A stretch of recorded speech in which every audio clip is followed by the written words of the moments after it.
Children. Next function of district administration is supervising panchayats. The district collector is also responsible for supervising the functioning of the Panchayati Raj system and other local bodies. He or she makes arrangements for elections to these bodies conducted by the State Election Commission and reports to the state government if they are not functioning properly. The district collector also has the power to dissolve them at the instructions of the state government.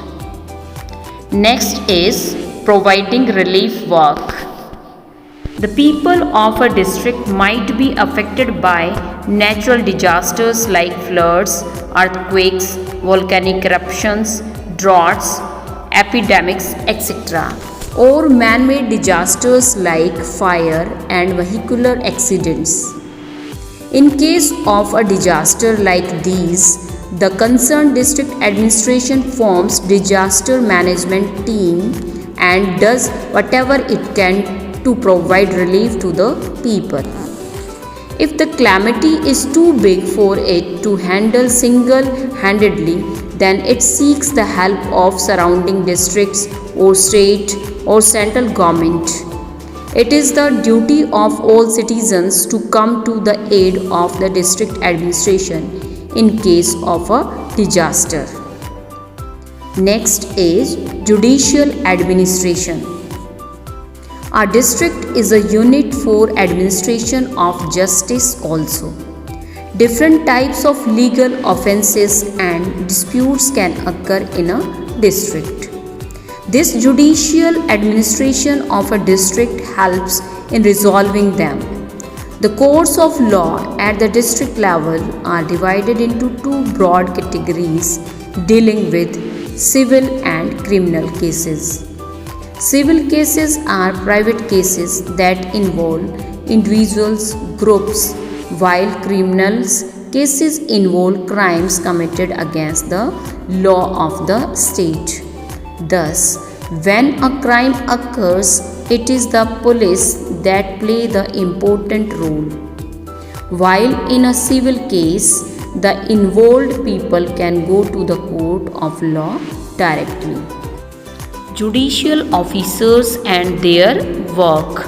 The district judge and the additional district judge are in charge of the highest court for civil cases in the district. The court of the sessions judge is the highest court for criminal cases in a district. Serious criminal cases such as murder and robbery are tried by the court of the sessions judge or the additional session judge. Courts lower to the sessions court are headed by an assistant session judge, chief judicial magistrate, and chief metropolitan magistrate. Metropolitan magistrate and magistrate of first class, magistrate of second class, and special judicial magistrate and executive magistrate are some other junior judicial functionaries. The sessions judge can award death sentence. The chief judicial magistrate can award a sentence up to 7 years of imprisonment.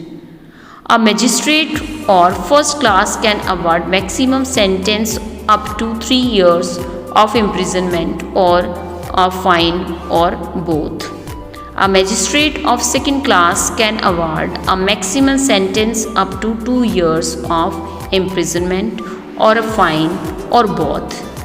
The amount of fine depends on the nature of the crime as well as the powers of the judge. If someone is not satisfied with the judgment of lower court, he or she can appeal against the decision to the higher courts. The High Court is the highest judicial authority in a state. The district courts function under the High Court. Students, this was about functions of district administration. Now, In the next module, you will learn about the Hindu Succession Amendment Act 2005.